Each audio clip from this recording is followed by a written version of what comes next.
Bonjour! Aujourd'hui, j'aimerais qu'on discute du réseau. Donc, il faut comprendre qu'en dessous de nos rues se cache une autoroute invisible d'énergie. Le réseau, c'est ce qu'il est. Aujourd'hui, je vous propose qu'on parte à sa découverte, qu'on puisse parler de nos clients, de nos partenaires, mais aussi de nos employés. Parce qu'il faut comprendre qu'il y a 11 000 km de canalisation et ça, c'est le réseau d'Énergir au niveau des infrastructures, mais il y a aussi 1700 employés qui font vivre ça au quotidien. On a des partenaires, on a des clients et à chaque jour, ensemble, on essaie de faire vivre cette grande aventure énergétique-là. Pour en parler, vous êtes là, mes deux collègues, donc je vous inviterai à vous présenter. Bonjour Jenny, Sylvie Hébert, directrice exécutive à l'exploitation et je suis avec Énergir depuis maintenant près de 40 ans. Bien, merci Sylvie, contente que tu sois avec nous. Julien? Bonjour Jenny, Julien Gauthier, je suis directeur des partenariats stratégiques chez Énergir depuis le début de l'année 2025. Et de mon côté, j'ai fait mes premiers pas chez Énergir en 2004 comme étudiant. Donc, j'ai eu la chance de peinturer des branchements, d'être releveur de compteur. Donc, ça fait un petit bout aussi. J'ai eu Julien comme étudiant dans un de mes mandats chez Énergir. Ah oui, bon, à la relève de compteur. Oui, exact. Des expériences diversifiées. Merci à tous les deux. Donc, de mon côté, je suis Jenny. Ça fait 7 ans que je suis chez Énergir. Vous m'avez peut-être vu aussi dans les autres balados. Sans plus tarder, bienvenue à Échange d'énergie, le balado d'Énergir. Donc, on commence ça avec la base. Si on part par la racine, puis on parle vraiment du réseau lui-même, donc on sait que ce réseau-là traverse nos villes, nos villages. À quoi ça ressemble? Qu'est-ce que vous pourriez me dire là-dessus? Peut-être Sylvie? Bien, notre réseau, c'est 11 000 km de conduite. C'est un réseau en polyéthylène, plastique et en acier. Il y a peut-être 60 qui est en plastique. C'est des diamètres de conduite différentes dépendamment du volume de gaz qui est distribué. Puis c'est principalement situé sous la chaussée de la rue. Alors, c'est un réseau qui parcourt le Québec au complet. On a une petite portion qui est gazifère pour Hall, mais sinon, c'est Énergir qui distribue le gaz à travers le Québec. C'est un réseau relativement jeune. Il date c'est grosso modo dans les années 80 qu'on a commencé à installer le polyéthylène. Alors, c'est ça notre réseau. Donc, il est relativement jeune, comme tu dis. Il est aussi, on dit souvent à l'interne, parce qu'on le connaît un petit peu plus, que notre réseau, il est résilient. Vous diriez quoi par rapport à ça? Bien, tu as raison de dire ça parce qu'il est résilient dans le sens où on peut injecter du GNR, du gaz naturel renouvelable. C'est un réseau qui est pertinent pour actuellement et pour le futur. C'est bien. Puis le fait, je pense, qu'il soit enfoui en termes de résilience climatique, si on compare à d'autres énergies comme l'électricité qui est beaucoup de poteaux aériens, ça fait en sorte que c'est un peu à l'abri de tout ce qui est climat, étant donné que tout est enfoui. Oui, c'est sûr qu'on fait de l'entretien préventif. On en prend soin de notre réseau. Alors, on a des programmes qui sont déterminés par l'ingénierie ici chez Énergir. Alors, c'est des programmes préventifs qui sont matures, puis qui sont réalisés par l'ensemble de nos employés sur le terrain. Alors, on inspecte et puis on a des programmes vraiment rigoureux qui sont suivis. Alors, notre réseau, on peut en être fier. Là. Il est fiable, il est bien entretenu par nos équipes. Mais s'il arrive autre chose, tout le monde, on cuisine en même temps, on fait chauffer nos maisons en même temps, puis on est un client d'Énergir. Est-ce qu'il y a quelque chose par rapport à la pointe chez nous? Est-ce que ça change quelque chose pour notre réseau à nous? Bien, c'est sûr qu'on a des mesures de protection pour s'assurer justement d'adresser la pointe. On a une usine de liquéfaction où on stocke du gaz. Il y a d'autres endroits où on a des réserves et on peut ajouter du gaz dans notre réseau quand il y a une pointe, justement. OK. Donc, on est capable de moduler tout ça à l'interne. Tout à fait. Ouais. C'est bien. On a plusieurs outils pour moduler la pointe. On s'entend qu'on ne devrait pas voir quelque chose de très majeur. Mettons, il arrive quelque chose, le client lui-même ne devrait pas trop sentir tout ça. Non, mais comme Julien disait, ça peut arriver qu'on ait un bris sur une conduite, par exemple. Tu sais, je me souviens, il y a quelques années, à Candiac, il y a un entrepreneur qui a fait des travaux d'excavation, puis il a accroché une conduite. Et ça a été assez majeur. On a perdu l'alimentation pour plus de 4000 clients. Alors, on a dû faire la réparation, mais réalimenter tous ces clients-là. Alors, ce que ça implique, c'est qu'on doit entrer chez chacun des clients pour remettre en service une fois que la réparation est terminée. Puis encore là, notre réseau de techniciens et de techniciennes qui sont répartis dans la province, mais quand il arrive des événements comme ça n'arrive pas souvent, heureusement, mais quand ça arrive, les gens veulent participer, ils répondent présents, c'est très mobilisant pour notre monde. Alors, je me souviens qu'à ce moment-là, tout le monde a voulu venir contribuer, même si c'est une fin de semaine.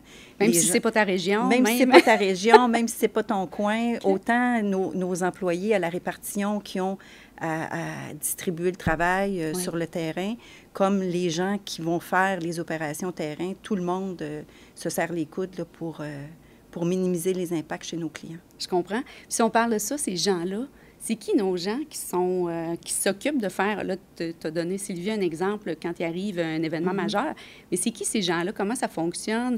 Là, tu as parlé de répartiteurs, tu as parlé aussi de nos gens sur le réseau qu'on appelle nos techniciens et techniciennes. Oui. Veux-tu nous en parler un petit peu? Bien oui, on a des techniciennes réseau, distribution, on a des techniciens à la transmission, on a des gens plus spécialisés au niveau de nos équipes de plombiers, de soudeurs, raccordement, on a des gens en instrumentation également, parce qu'on a des endroits où on a des postes gérés à distance, donc avec de l'instrumentation. Et pour la plupart de nos emplois, bien, c'est pas... Certains emplois spécifiques, c'est des métiers qui sont enseignés dans des écoles professionnelles, mais le métier de distribution et technicienne réseau, bien, ça ne s'apprend pas sur les bancs d'école. Alors, on a une école que tu connais très bien, l'école de technologie gazière, où, à l'embauche, les gens sont envoyés à l'école. Et ils apprennent. On a un mini-réseau avec des maisons, tout ça. Les gens apprennent le métier parce que le gaz naturel, à part chez Énergir, tu peux pas le démystifier. Alors, on les forme de A à Z. Ils ont des stages sur le terrain, ils retournent à l'école. Et tout au long de leur carrière, bien, ils viennent recertifier certaines de leurs compétences pour s'assurer, justement, qu'on fait bien les choses, puis selon les bonnes normes.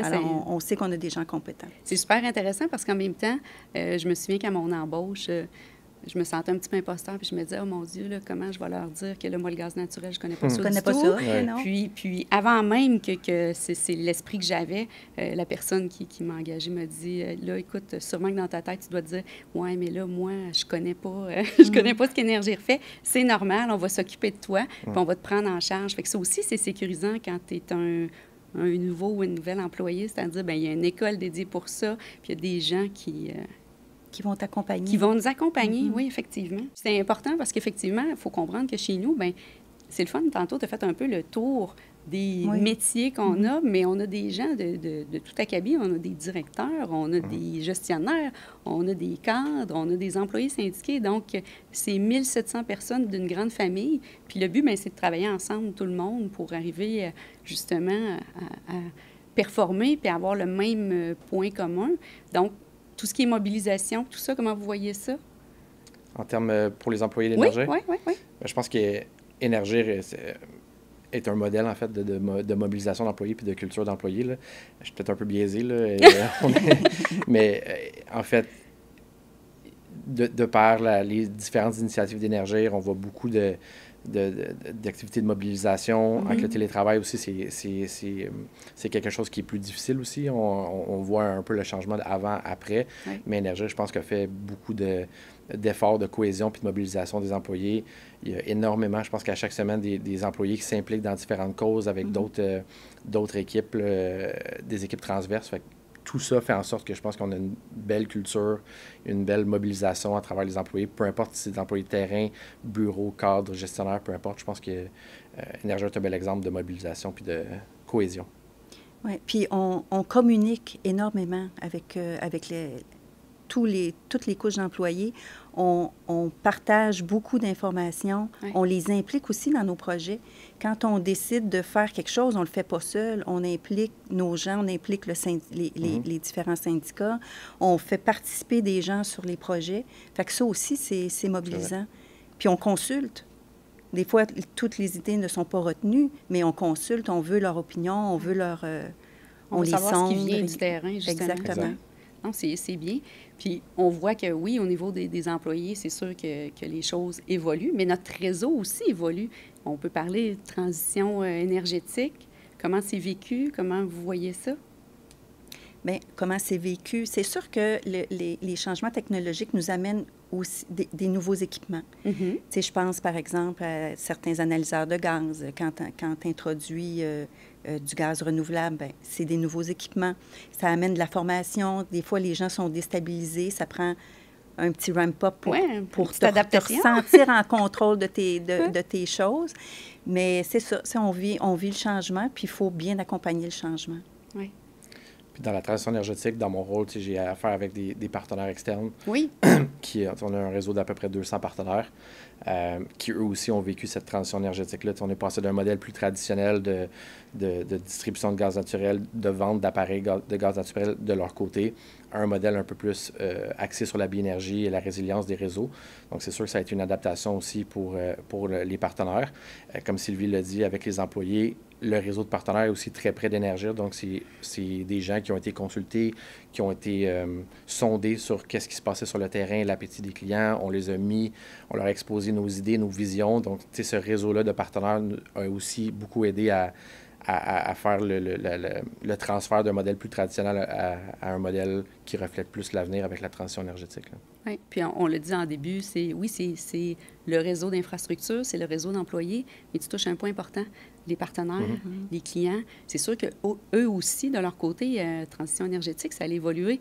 T'sais, avant, j'imagine, surtout de ton côté à toi, Julien, ce qu'on mesurait versus ce qu'on mesure aujourd'hui, puis la vision de ce qui s'en vient, ou souvent on dit qu'on est dans ceux qui sont en avant du train, la parade, les autres nous suivent. Ouais. Tu dirais quoi par rapport à ça? Les changements, mettons, des GES et tout ça, comment c'est traduit ça dans notre, avec nos partenaires, puis dans notre modèle? Oui, dans notre modèle de partenariat, c'est sûr que ça a changé beaucoup, la transition énergétique puis nos orientations.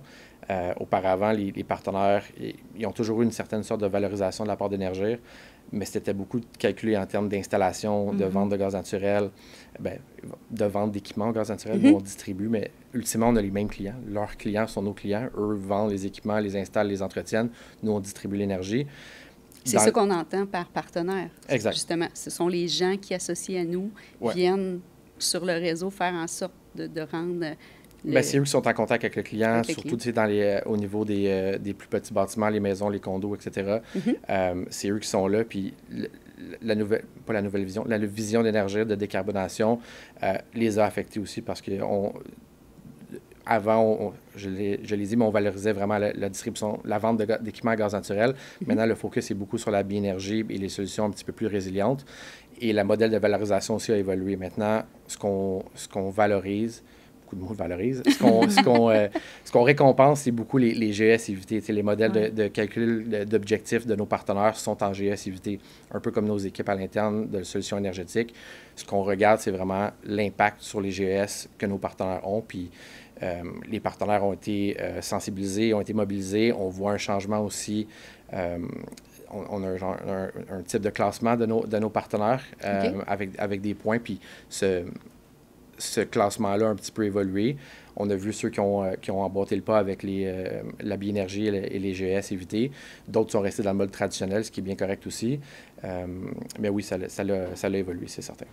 Parce que j'imagine pour eux, ça a de l'incidence aussi, dépendamment du type de client que tu es. Si tu es un industriel versus un client plus petit, ou c'est sûr que l'implication, plutôt C'est sûr que les solutions technologiques ne sont pas les mêmes. Ça a évolué beaucoup au niveau de l'efficacité. Oui, exactement. Puis c'est pas tout le monde qui est éligible non plus à la biénergie.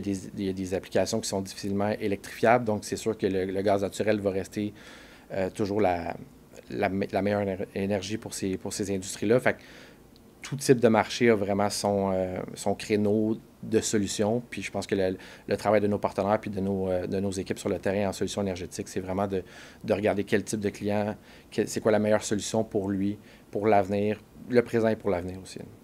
Non, c'est bien. Puis, on voit souvent, on l'a dit tantôt, tu as dit un mot important, Sylvie, tu as parlé de collaboration, puis tout ça. On voit qu'entre nous, on collabore beaucoup. On collabore aussi avec nos clients, avec nos partenaires. Si on parle au niveau de la communauté, comment vous voyez ça, nos collaborations avec les gens des communautés? Bien, comme Julien disait tantôt, nos gens, on encourage beaucoup à s'impliquer au niveau communautaire. Alors, nos gens nous représentent sur bien des tribunes. Effectivement. Même dans le quartier où on évolue, il y a plusieurs initiatives. Je pense je vais de mémoire, mais des initiatives comme la Ruelle de l'avenir, il y a l'organisation des paniers de Noël à chaque année, qui est une excellente mobilisation de la part de nos employés. Centraide. Centraide. Puis c'est dans chacune de nos régions, hein, c'est important de le dire, parce qu'on voit notre réseau, tu l'as dit tantôt, Sylvie, il est vraiment, il couvre le Québec, donc c'est certain. Oui, puis on a 9 bureaux d'affaires répartis dans la province. Donc, on est répartis répartis en Estrie, au Saguenay, à Québec, à Saint-Maurice, en Abitibi à Rouyn. Puis dans le Grand Montréal, on a 4 bureaux d'affaires en plus du siège social. Les 4 bureaux d'affaires du Grand Montréal, c'est Montréal-Est, Montréal-Ouest, Montérégie-Laurentide. Puis ici, au siège social, on a aussi beaucoup d'équipes. Puis on a une école à Boucherville. Puis on a une école, Non, mais c'est bien, fait que ça démontre, on est présent. Qu'on est présent pas mal partout. Donc, oui, on parle de notre force en termes d'employés, en termes de réseau et tout ça, mais c'est ce qu'il ne faut pas oublier. Puis tantôt, on a parlé aussi, on parlait que le réseau était fiable. Comment c'est vécu, ça, cette fiabilité-là, pour nos clients? Est-ce qu'ils dénotent ça? Est-ce qu'ils voient ça qu'Énergir, on est un joueur qui est fiable, sur qui on peut compter? Bien, je pense que c'est quelque chose de rassurant pour les clients, certainement. On parlait en cas de panne, notre réseau est encore fonctionnel. C'est sûr que le seul bémol, c'est qu'il y a des équipements qui ont quand même besoin d'une certaine alimentation électrique pour continuer à fonctionner. Par contre, la majorité peut être opérée même en cas de panne. Donc, c'est sûr que ça a un côté, autant pour les clients résidentiels que pour les industries qui ont à maintenir leurs opérations 24 sur 24, certaines fois, pas toutes les industries, mais il y a certains secteurs qui roulent jour et nuit. Donc, c'est sûr que cette fiabilité-là du réseau est super importante pour tous les types de clientèle. Bien, effectivement, puis c'est sûr que quand tu sais que le réseau va tenir la route, bien, c'est quelque chose. Bien, puis c'est rassurant, j'imagine, à tous les niveaux, autant le client résidentiel que l'industriel, bien, pour eux, ça peut faire une bonne différence. Sinon, si on regarde, nous, au niveau d'Énergir, notre implication pour ces clients-là, peut-être là, on parlait beaucoup du résidentiel, mais mettons nos clients qui sont les commerciaux ou les industriels, c'est quoi notre implication auprès d'eux? Qu'est-ce qu'on fait avec eux? Bien, c'est sûr qu'on les accompagne beaucoup. On a différentes équipes qui sont en contact avec eux, les représentants de solutions énergétiques. On a l'équipe d'ATEC, qui sont notre équipe d'ingénierie qui accompagne les clients. Okay. On a notre réseau de partenaires qui est là en complémentarité. Donc, c'est sûr qu'on les conseille, on regarde c'est quoi leurs besoins, en fait, aux différents clients. Oui. Et on a des solutions qui sont adaptées. La biénergie en est une, l'efficacité énergétique. Je pense qu'on met beaucoup d'emphase sur l'efficacité énergétique pour venir réduire les GS que les bâtiments peuvent produire. Donc, notre implication est vraiment au niveau de l'accompagnement de ces clients-là, en complémentarité avec nos partenaires qui, eux aussi, ont une expertise puis viennent faire l'installation des recommandations qu'on peut leur faire. Dans le fond, on vient dresser leur portrait. Exact. Et on leur amène la solution en fonction, ou du moins des pistes de solutions. Exactement. En fonction de qui ils sont, qu'est-ce qu'ils consomment. Exact. Je ne pense pas qu'il y ait une solution qui est bonne pour tout le monde. Je pense que la clé, c'est vraiment de regarder le bâtiment, le portrait de consommation, puis qu'est-ce qui pourrait être adapté pour ces clients-là. Puis on a les ressources à l'interne pour le faire, pour accompagner ces clients-là. OK. Tu as amené des trucs super importants. Tu as parlé, entre autres, des ingénieurs, d'ATEC et tout ça. Là, on comprend qu'il y en a d'autres. Il y a des entrepreneurs, il y a plein de gens qui sont associés à nous pour faire arriver nos solutions de façon concrète. Tu nous donnerais-tu un exemple concret là, mettons, d'une prise en charge, puis on aboutit à quoi? Qu'est-ce que ça peut ressembler au terme d'implication chez nous, chez Énergir, pour nos gens, nos travailleurs, jusqu'à l'aboutissement d'un projet? Ça ressemble à quoi? Bien, au niveau résidentiel, je dirais les exemples sont on en a tous les jours, là, des exemples de conversion à la biénergie. Les partenaires là-dedans sont un peu plus autonomes, donc ils sont un peu plus transparents pour nous.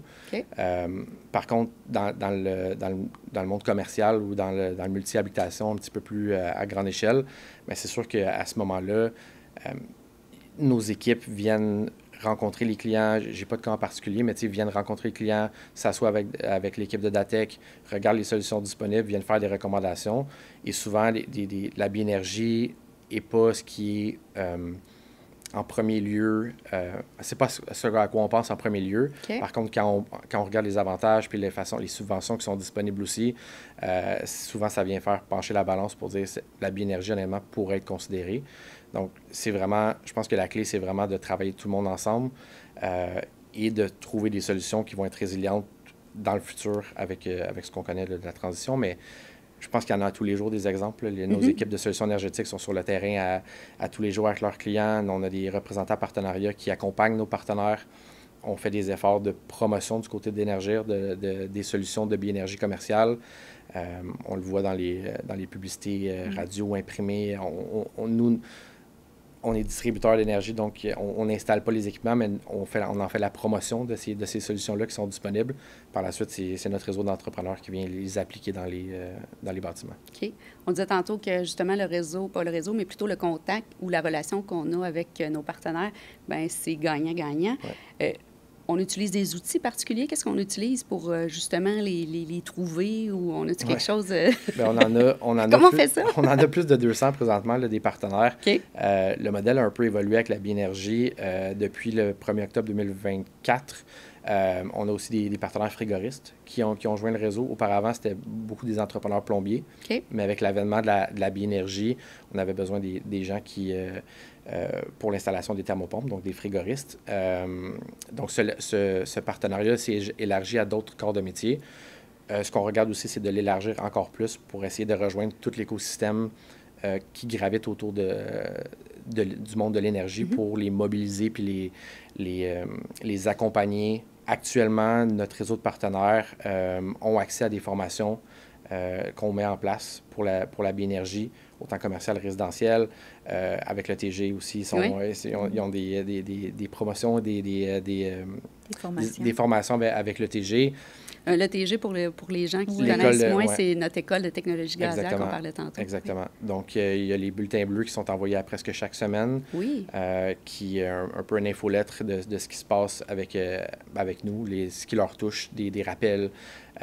Et on fait des rassemblements de fin d'année où ils sont proches de la direction. Tu sais, Renaud, notre vice-président, est venu les présenter certaines choses. Ils sont très près d'Énergir.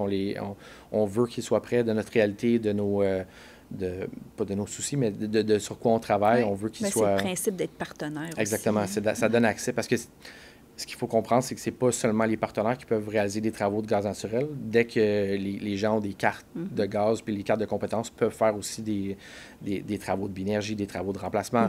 Par contre, les partenaires ont accès à des formations, à une proximité avec Énergir et d'autres avantages qu'on pourra peut-être parler un petit peu plus tard, mais on essaie de les garder proches. Ils ont de la reconnaissance à travers leur pairs. On calcule les points de récompense, comme j'en parlais tantôt, au niveau des GES IVT. Ils ont un gala mérite à la fin de l'année, qu'on reconnaît les efforts de ces partenaires-là, qu'on mesure les GES IVT.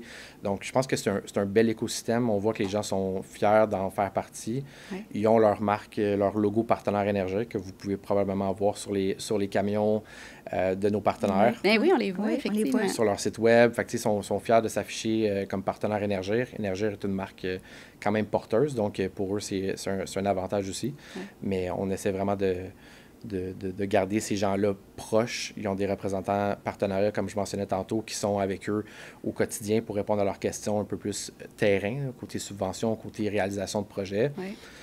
Mais on les accompagne bien, le plus possible. Puis, ce que je remarque beaucoup, c'est que oui, notre réseau évolue hyper vite, on se transforme, puis on s'aperçoit que, bien, le côté humain aussi évolue vite, puis on se doit d'être prêt, d'être en avant. Si on revient un petit peu, Sylvie, de ton côté, tantôt, on a parlé, bien, il arrive des incidents, des choses comme ça.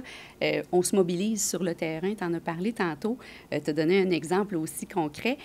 Ça ressemble à quoi? Il arrive un événement, comment ça fonctionne? Qu'est-ce qui est mis en branle? Juste pour donner un peu une idée de l'envergure de ce que ça peut représenter chez nous. Parce qu'on est prêt, il faut se le dire. C'est un peu comme un pompier. Un pompier, bien, il sait comment éteindre le feu. Il ne veut pas que le feu prenne, par contre, mais il veut être capable de le faire. Donc, nous, s'il arrive quelque chose sur notre réseau, on est là pour réagir. Oui, tout à fait. On a des techniciens, des techniciennes qui sont spécialisés dans les urgences. Et sans que ce soit une grosse urgence, il pourrait y avoir une odeur de gaz quelque part. Oui. Alors, nous, on intervient à l'intérieur de 30 minutes.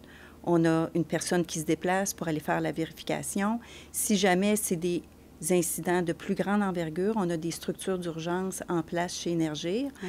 On a différents niveaux d'urgence, mais à chaque semaine, à chaque journée qui passe, on a des gens qui sont en garde, qui sont disponibles. Ils sont prêts, là. Qui sont prêts. Ils sont prêts. Alors, c'est comme des pompiers, comme tu disais, c'est exactement ça. Alors, jusqu'à la présidence, il y a des structures d'urgence qui sont mises en place et on les teste. Même s'il n'y a pas d'événement, de temps à autre, on fait des simulations pour s'assurer que les réflexes sont là, puis qu'on pose les bonnes actions. Parce que, dans le fond, chez nous, on a un département d'urgence, donc on reçoit ces appels-là. C'est là qu'après ça, comme tu dis, on se met en branle, donc que ce soit nos structures, dépendamment de la gravité de l'urgence. Oui, puis on se fait des pratiques. Mais on ne souhaite pas que ça arrive. On souhaite pas que ça arrive. On veut être prêt si jamais on veut être prêt, puis on veut être capable de réagir, puis on veut que chaque joueur soit en mesure de jouer son rôle. Faire son rôle. Oui. Parce qu'au bout de la ligne, on veut que nos clients, nos partenaires comprennent que s'il arrive quelque chose, on est capable de régler. Parce qu'il faut le dire, tu l'as dit tantôt, quand il arrive quelque chose, c'est pas dû nécessairement à Énergir, mais c'est plutôt un événement ou, en tout cas, du moins... quelque chose qui se passe sur notre réseau, quelqu'un qui a creusé... il y a des situations inusitées, là, mais il faut être prêt à toutes les éventualités. T'en as-tu un exemple d'événement inusité? Y a-t-il quelque chose qui te vient en tête? Bien, un petit peu là, ce que je t'expliquais, l'événement de Candiac, mais ça pourrait être des fois une fausse manœuvre. Des fois, les excavateurs respectent toutes les règles d'une bonne excavation, mais... Le terrain est en mouvement. J'ai vu des cas où ça a été accroché parce que le matériel d'excavation, il y a, mettons, un morceau de roc qui a déboulé dans la tranchée, puis ça a causé un bris. Fait que c'est pas nécessairement de la négligence, mais il peut arriver toutes sortes de choses comme ça. Oui. Puis encore là, bien, nos équipes, à l'intérieur de 30 minutes, ils sont mobilisés, puis... on procède à la sécurisation des lieux, puis ensuite à l'arrêt de gaz, à la réparation, puis la remise en gaz des clients si jamais il y en a qui ont été affectés par l'événement. Oui, ce que tu disais tantôt, puis 30 minutes quand même, c'est assez... c'est rapide. C'est assez rapide, hein? C'est-à-dire... Avec la circulation, le trafic, tout ça. Donc, l'appel rentre chez nous... Oui, l'appel rentre chez nous. On a 5 minutes pour trouver la personne la plus proche de l'événement. OK. C'est pour ça qu'on a des gens partout sur notre réseau. Oui, exactement. Alors, on trouve la personne la plus proche. Ça peut arriver qu'on ait besoin de plus qu'une personne, mais au moins la sécurisation est faite. Et puis, on peut envoyer plus de monde si c'est requis. Okay. Mais on a tous les outils pour savoir où sont placés nos gens et puis déterminer quelle personne est la mieux placée pour intervenir. Oui, effectivement, ça prend des outils pour être capable de voir où sont positionnés nos gens. Il arrive un événement, on est capable de dire, bien, Sylvie, c'est la plus proche, c'est elle qu'on va envoyer voir, puis après ça, bien, le reste se met en branle. On a des gestionnaires qui peuvent se rendre aussi sur les lieux pour supporter les équipes. Alors... Puis ça commence, on parlait de collaboration, ça commence... pour avoir travaillé 2 ans au service à la clientèle, les appels initiaux rentrent au service à la clientèle. Oui. Bien, pas tous, mais une bonne partie, les odeurs de gaz puis les bris, puis la procédure est mise en place, puis c'est un travail de le représentant au service à la clientèle de prendre toutes les informations, les bonnes informations à transmettre pour créer l'ordre de travail, à contacter les services d'urgence dans les cas plus graves. Fait que, c'est vraiment un travail de collaboration. Puis dans les cas de bris plus graves, je me rappelle certains bris comme Candiac, je pense, là, mais où il y a un impact majeur quand même sur notre clientèle, beaucoup commerciale et résidentielle. Puis les équipes de représentants sont aussi mis à profit pour communiquer avec la clientèle de qu'est-ce qu'il y en est, les rallumages, l'ordre de priorité de rallumage. Il y a vraiment un travail d'équipe quand ça arrive. On voit que c'est pas quelques personnes, là, c'est vraiment un travail concret de plusieurs équipes pour être sûr que, le bris est colmaté, que les clients sont rallumés. Puis qu'on communique, qu'on informe, ça va être quoi les prochaines étapes. Exactement. Fait qu'il y a beaucoup du service à la clientèle souvent où l'appel initial entre jusqu'à la réparation, le rallumage. Il y a vraiment énormément d'équipes qui sont beaucoup impliquées. de gens qui viennent se Vraiment. greffer à ça, Vraiment. oui, dépendamment de leur expertise et tout ça, parce que des fois, Oui, on il y a a beaucoup de besoin contributions. Oui. On a besoin, exact. Le mot est bon, beaucoup de contributions. Puis effectivement que, ben c'est aussi, c'est une force, hein, on travaille tous ensemble, puis on vient chercher le meilleur, puis on fait en sorte que ce réseau-là, justement, soit fiable, puis que les gens aient confiance, parce que, faut se le dire, au départ, ce que je disais, c'est que c'est une autoroute invisible. Les gens ne savent pas nécessairement qu'on est là, qu'on est présent. Comme tu disais tantôt, il y a une ville sous la chaussée. Oui, oui, il se passe quelque chose. Bien, écoutez, c'était super intéressant. Avant qu'on se quitte, parce que oui, il faudra se quitter, j'aimerais vous poser une dernière question, puis si... Allez-y avec comment vous le sentez. Si je vous dis perspective d'avenir, là, bon, on comprend qu'il y en a peut-être plus de faits qu'il en reste à faire dans ton cas, Sylvie, mais en même temps, on s'entend qu'il y a des belles perspectives pour nous, puis on comprend qu'en tant qu'humain, on veut faire vivre ça, on veut continuer ça chez Énergir, hein, parce que c'est des gens comme Sylvie qui ont bâti ça, que nous, on veut continuer plutôt aussi. Fait qu'on se dit, comment, en quelques mots, votre perspective à vous, pour ce qui est d'Énergir, vous voyez ça comment? C'est quoi la suite? Mais moi, la suite, c'est de continuer le changement, continuer l'évolution, puis continuer d'impliquer notre monde là-dedans. C'est bien dit. De ton côté? Oui, je pense que l'avenir est prometteur. Je pense qu'Énergir a su s'adapter au contexte, aux nouvelles technologies, à la réalité de la transition énergétique. Puis je pense que tout est prometteur. La complémentarité des réseaux est nécessaire. Oui. Donc, je pense que ça passe par ça, puis les nouvelles technologies, puis la diversification des sources d'énergie. Puis je pense qu'Énergir est directement dans ça. C'est bien, oui. Écoutez, de mon côté, je vous dis que moi aussi, je repars énergisée de tout ça. C'est bien de voir... où est-ce qu'on est présentement, puis où est-ce qu'on veut s'en aller. Là, ça va encore continuer d'évoluer, c'est ça qui est bien. Fait que pour ceux qui nous écoutent, bien, j'espère que vous avez compris un peu cette chaleur humaine-là, puis que vous la ressentez, parce que nous, je pense qu'on le ressent. Donc, merci beaucoup, puis restez branchés pour des futurs épisodes. Bien, merci beaucoup. C'était notre balado « Échange d'énergie ».